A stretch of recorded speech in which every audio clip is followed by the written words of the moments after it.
حضرت عبداللہ بن ابو بکر رضی اللہ تعالیٰ عنہ چلے، آگے چل کر ہر ایک اپنے اپنے گھر کی طرف روانہ ہوئے۔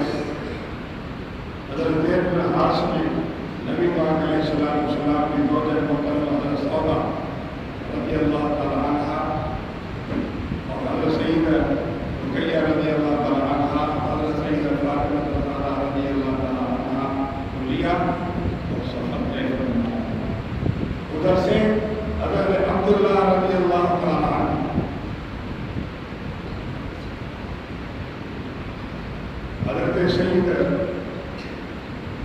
ام رومان رضی اللہ تعالیٰ عنہ جو ابوبکر صدیق رضی اللہ عنہ کی گھر والی تھی، اور حضرت اسماء اور سیدہ عائشہ صدیقہ رضی اللہ تعالیٰ عنہ، اور آپ کے ساتھ آپ کی گھر والی ام ایمن اور آپ کا صاحبزادہ، زید بن حارث کی بات کر رہا ہوں، صاحبزادہ اسامہ رضی اللہ تعالیٰ عنہ کو ساتھ میں لے لیے۔ جب وہاں مدینہ طیبہ پہنچے تو ہجرت کے بعد وہاں صحابہ کرام رضوان اللہ علیہ کی بیماری پڑ گئی، ہوا چینج ہونے سے یہ کیا سب بیمار ہو گئے۔ ان بیماروں میں حضرت سیدنا صدیق اکبر رضی اللہ تعالیٰ عنہ بھی تھے، اور سیدہ عائشہ صدیقہ رضی اللہ تعالیٰ عنہ اپنے والد کے علاج کے لیے محنت شب و روز محنت کی، تاکہ سیدنا صدیق اکبر رضی اللہ عنہ سفر گئے۔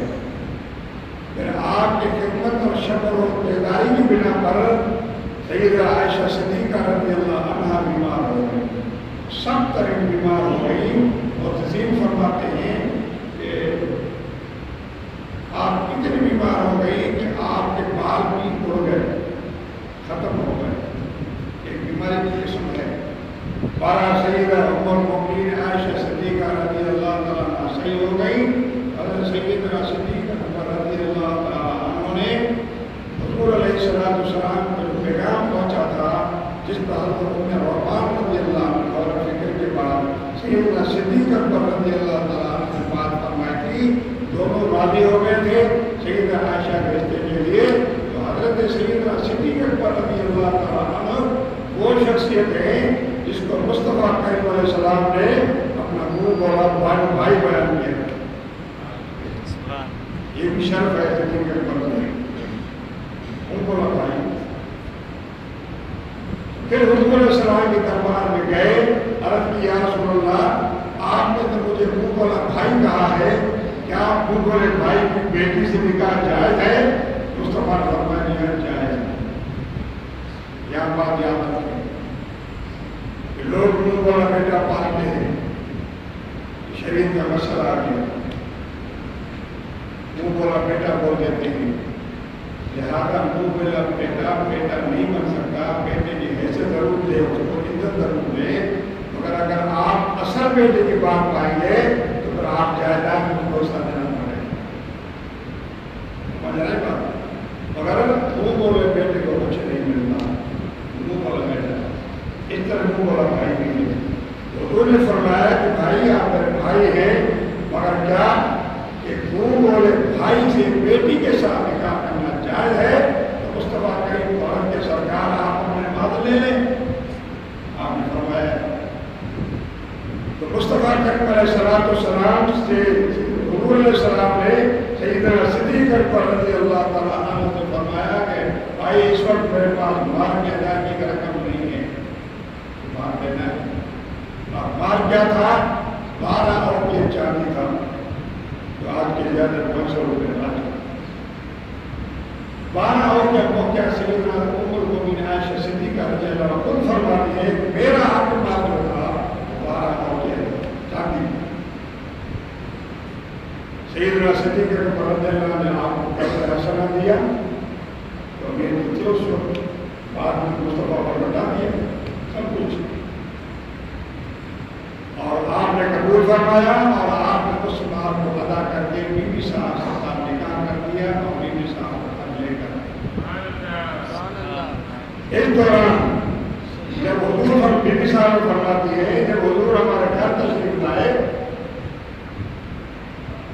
نکاح پڑا صدیق اکبر نے، سیدنا صدیق اکبر نکاح پڑا، حق طے ہوا اور حضرت عائشہ صدیقہ رضی اللہ تعالیٰ عنہ کے پاس تشریف لائے تو چند انصار مہاجرین بھی آپ کے ساتھ تھے.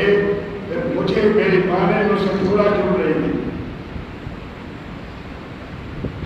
کھیل رہی تھی، 9 سال کے بچے کے ساتھ جھولا جھول رہی تھی. میری ماں آئی اور میں نے بالوں پکڑا، بٹھایا، ہاتھ میں دھویا، کنگھی دی، چوٹی بنائی اور مجھے مصطفیٰ کریم صلی اللہ علیہ وسلم میں لے گئی جہاں وہ کمرہ تھا، جہاں حضور تشریف فرما تھے اور وہ صحابہ میں تشریف فرما تھے. جب بیوی صاحب اس کا میرے بھائی کو صحابہ نکل گئے، صرف ماں اور حضور رہ گئے. پھر میری ماں نے وہاں مجھے کہہ دیا یہ تیرا حال ہے، تیرے ان کے ساتھ مجھے غلامی ہے. بیوی صاحب میں چلی گئی. میرے مصطفیٰ کریم علیہ السلام نے بیوی صاحب فرما دی حضور ہمارے گھر تشریف لائے، مسلمان شادی تو سب کی ہوئی. حضور کو دودھ پیش کیا گیا، حضور نے دودھ دیا اور کچھ دودھ پکایا کہ مجھے دیا. میں شرما گئی. کیونکہ اسامہ بن زید رضی اللہ عنہ تھی، انہوں نے فرمایا کہ آپ بھی نے حضور صلی اللہ علیہ وسلم نے آپ کو دیا. پھر میں نے شرما کے وہ پی لیا. اور یہ رسم آج بھی چل رہا ہے، پورا جب کراتا ہے وہ گزر گئی. آدھا ماں میں شیر کر کے تھے کچھ بھی ہے، رسم آج بھی چل رہی ہے. پھر مصطفیٰ کریم علیہ السلام کی شاید اور تمام باقی لوگوں نے فرماتے ضرور لے گئے. اس وقت میں اپنے ابا کے ساتھ رہی، میں لحاظ کے ساتھ تو حضور صلی اللہ علیہ وسلم واجی بیوی کے ساتھ کمرے بنا. 2 کمرے تھے، جس میں حضرت سیدہ سودا رضی اللہ عنہا، سیدہ رقیہ رضی اللہ عنہا اور حضرت سیدہ فاطمہ رضی اللہ عنہا رہتی تھی. اور ایک کمرہ میرے لیے تھا جہاں میں اور وہ جو کمرہ ہے اور آج کل حضور صلی اللہ علیہ وسلم کا روزہ آتا ہے جہاں حضرت سیدہ عائشہ صدیقہ رضی اللہ عنہا جس روز جو روزہ عطا کہتے ہیں، سب سے مبل کہتے ہیں، وہ سب سے مبل سیدہ ام المؤمنین عائشہ صدیقہ رضی اللہ تعالیٰ عنہا ہے. اور مصطفیٰ کریم علیہ السلام جب وفات فرما رہے تھے تو اس وقت حضور صلی اللہ علیہ وسلم کا سر مبارک آپ کی گود میں تھا. اور یہ قانون ہے کہ مشاورت ہوئی تو یہ ہوا کہ جہاں نبی کا روح نکلتا ہے تو نبی کو ادھر ہی دفن کیا جاتا ہے. یہ قانون ہے. اب یہاں ایک بات اور سنیں، جب حضور السلام کا روح نکلی تو کہاں گئی؟ یہ بات بہت سنیں. لوگ بڑا پکتے ہیں، مر گیا ہو، یہ ہو گیا، وہ ہو گیا، نہیں سنتا. اب میرا ان سے سوال ہے، آپ بھی کریں سے، اگر میں آپ کو جواب دے دیتا ہوں. اب حضور کی روح کہاں گئی؟ قانون ہے یا تو اعلیٰ علین میں جائے، اگر نیک آدمی ہے اعلیٰ علین جنت کا ایک اعلیٰ مقام ہے، یا پھر آراف میں جائے، آراف جنت کا طبقہ ہے، یا پھر ایسی کمزور مجرم روح ہے زمین آسمان کے درمیان لٹک لگی ہے. یہ روح کی بات بتا رہا ہوں. اور ان کی مقصد ہوتی ہے وہ چلے جاتے ہیں آراف میں. یہ درجہ ہے کم میں درجہ، کم سے درجہ. سورہ آراف قرآن کریم کی ہے، اس میں فیصلہ دے سکتے ہیں. جو کافر ہیں وہ تو زمین آسمان میں، اور بلکہ کافر کے قبر پر ان کے روح قیامت تک بھٹک رہتی ہے، عذاب ابتلا مبتلا رہتی ہے. اب مسئلہ حضور کا روح کہاں گیا؟ حضور کا روح کہاں جائے؟ حضور بے مثل ہے، نہ فرشتے حضور کی مساوات ہے، نہ آسمان زمین میں کوئی ایسی چیز ہے جہاں مصطفیٰ کی مساوات پر برابری نہیں ہو. حضور کی روح کہاں چلی گئی؟ جنت بھی آپ کی برابری نہیں کر سکتی، اسی لیے کہ جنت بھی آپ کے مقتدر بنی ہوئی ہے، آپ کے واسطے سبجے سے بنی ہوئی ہے. جو کائنات کا وجود ماہر وجود مصطفیٰ کی برکت سے ہے. اور حضور کا روح کہاں جائے؟ جب اس روح کو اللہ کی دربار میں لایا گیا تو رب کریم فرمایا کہ کوئی ایسا مقام نہیں ہے جہاں مصطفیٰ کا روح رکھی جائے، لہذا اس مصطفیٰ کے روح کو مصطفیٰ میں رکھا جائے.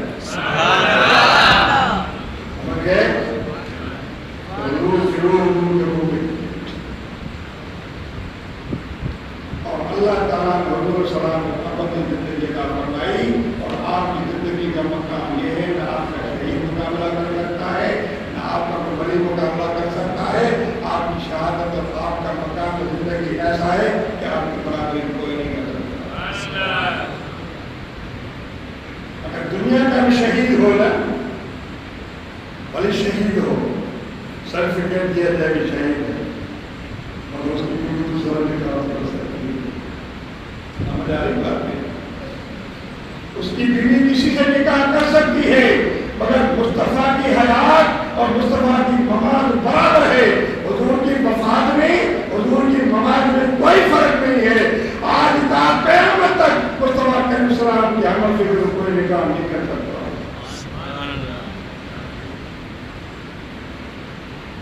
فکر کی چھوٹی کتاب ہے، چھوٹی،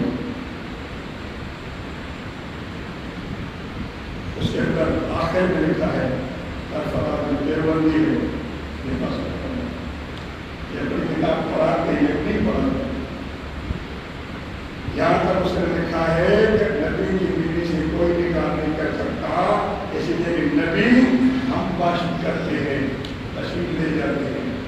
میرے دوستو، اس لیے نبی کریم کو اللہ نے وہ مقام اور حیات بخشا ہے کہ نبی کریم علیہ السلام کی بیویوں کے ساتھ کوئی بھی کام نہیں کر سکتا قیامت تک، مگر دنیا کے شہید کو سرٹیفکیٹ دیا جائے، دنیا اور کو شہید مانے، مگر اس کی بیوی کے ساتھ مسئلہ نکاح کیا نہیں سکتا.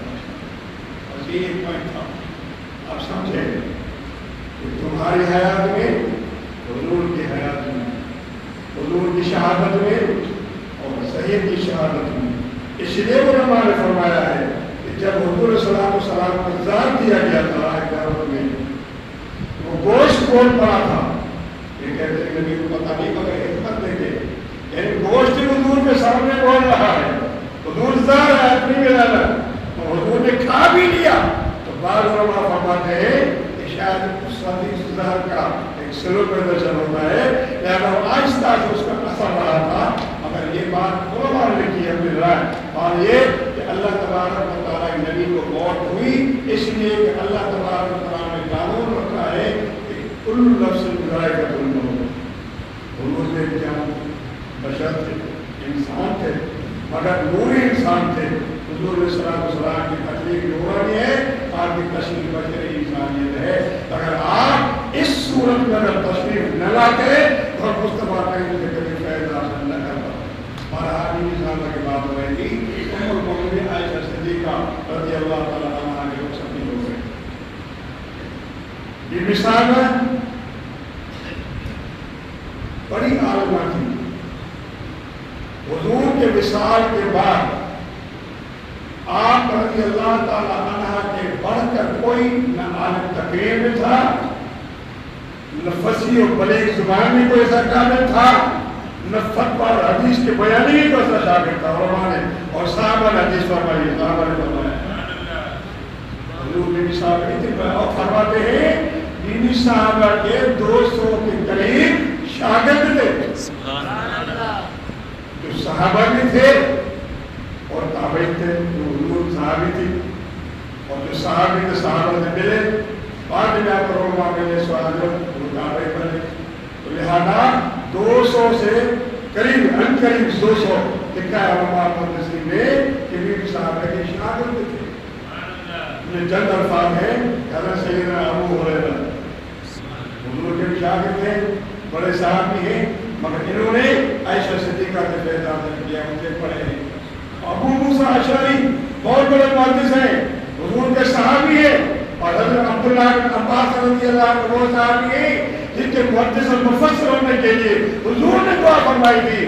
حضور کے زمانے کو سب سے بڑے مفسر اور بڑے محدث تھے، مگر بیوی صحابہ کے سامنے خود لینے کے ہوتے تھے. بڑی آدمی. حضرت عباس، عبداللہ بن عباس بھی آپ کے شاگرد ہیں، اور حضرت عبداللہ بن عمر، عمرو بن عاص، وضاحت کا بلا بتایا نہیں ہے، اور حضرت عبداللہ بن زبیر یا کے بھانجے بھی بڑے عالم تھے، بیوی صاحب کے شاگرد تھے. اور اس کے بعد بریرہ قاسم بن محمد بن ابو بکر رضی اللہ عنہ. یہ قاسم نبی پاک کا یہ سلسلہ نقشبندی کے بزرگ پیرانے تھے. حضور یہ سلسلہ علی نقشبندیہ حضور سے بعد سلمان فارسی سے قاسم جہاں اس نقشبندی سلسلہ شروع ہوتا ہے. لہذا یہ وہ حضرت قاسم بن محمد بن سیدنا ابوبکر صدیق یہ بھی آپ کے شاگرد تھے رضی اللہ تعالیٰ. اور ابو سلمہ بن عبد الرحمن مسروق بن عبداللہ رضی اللہ عنہ اور دیگر صحابی حضرت معاذہ ایک عورت ہے رضی اللہ عنہ اور حضرت صفیہ بن شیبہ یہ بھی مفتیت کی بڑی حضور کی بیوی صاحبہ کے دور میں. اور اس کے علاوہ عمرہ بن عبد الرحمن یعنی عمر بن عبد الرحمن اور عائشہ بنت طلحہ رضی اللہ تعالیٰ یہ بھی عالمہ تھی ان کی شاگرد تھی. امام لخعی بڑی بات امام لخعی آج ان کے حوالے دیے جاتے ہیں بڑی تقریر ہے. اور امام لخعی رحمۃ اللہ تعالیٰ علیہ اور دیگر بھی ہے. بہرحال امام لخعی جیسا بزرگ اور محدث حضرت عائشہ صدیقہ کے شاگرد ہیں. بتاؤ کتنی بڑی عالمہ تھی جن کے سامنے بڑے بڑے مسجد گھٹنا ٹکے ہوتے تھے. سیدہ عائشہ صدیقہ رضی اللہ تعالیٰ جو حضور سے سیکھی تھی, حضور سے حدیث سیکھی تھی, حضور سے فن سیکھا تھا. آپ فرماتے علماء محدثین اصحاب فرماتے ہیں اتنی بڑی عالمہ تھی کہ تقریر کرنے بیٹھتی تھی, حدیث پڑھنے بیٹھتی تھی, وہ نقطے سمجھاتی تھی کہ نقطہ سمجھ جانے کے بعد اس کے تعویل کے بھی کوئی ضرورت نہیں پڑتی. بڑی عالمہ تھی. ہم نے کل سے پڑھی جب 15-20 علماء بیٹھے ہوتے ہیں, ایک شیخ الدین پڑھا رہا ہے, وہ پڑھ رہے ہوتے ہیں, جب وہ پوائنٹ آتا ہے ادھر روک لیتا ہے, اس پر تقریر جو وہ کرتے ہیں محدث بڑی سننے کی بات ہوتی ہے کرنی جائیں داروں جا کر بیٹھے کہ محدث کس طرح تقریر کر رہا ہے. دوستو ایک حدیث کے نقطے پر وہ نقطے بولتا ہے جو حوالے دیتے ہیں. اب بتائیں کہ جو آج کے محدث ہیں عائشہ صدیقہ رضی اللہ تعالیٰ کا مقام تو بڑا ہے. سبحان اللہ. بڑا حضور سے پڑھی, حضور سے سیکھی ہے. عبداللہ بن عباس جس سے مفسر اور محدث بھی آپ کے سامنے گھٹنے ٹیکے ہوئے, بتاؤ کہ صدیقہ عائشہ کا کتنا بڑا ہے. اور پھر آپ کا مثال ہوتا ہے سیدنا ابی معاویہ رضی اللہ تعالیٰ عنہ کے آخری دور میں آپ بیمار ہو گئے تھے, تو بیماری پر آپ کا انتقال ہو گیا. سیدنا ابو ہریرہ رضی اللہ تعالیٰ عنہ نے آپ کا جنازہ پڑھا, حالانکہ آپ کے شاگرد نہیں, پڑھا.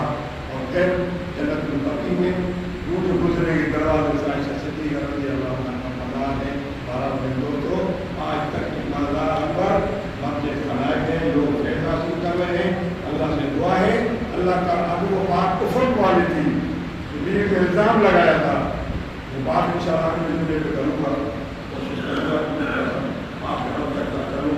تو کیونکہ حضور علیہ السلام کے اس رمضان کے مہینے میں عائشہ صدیقہ کا انتقال ہے اور جناب خدیجہ رضی اللہ تعالیٰ عنہ کا بھی انتقال ہے.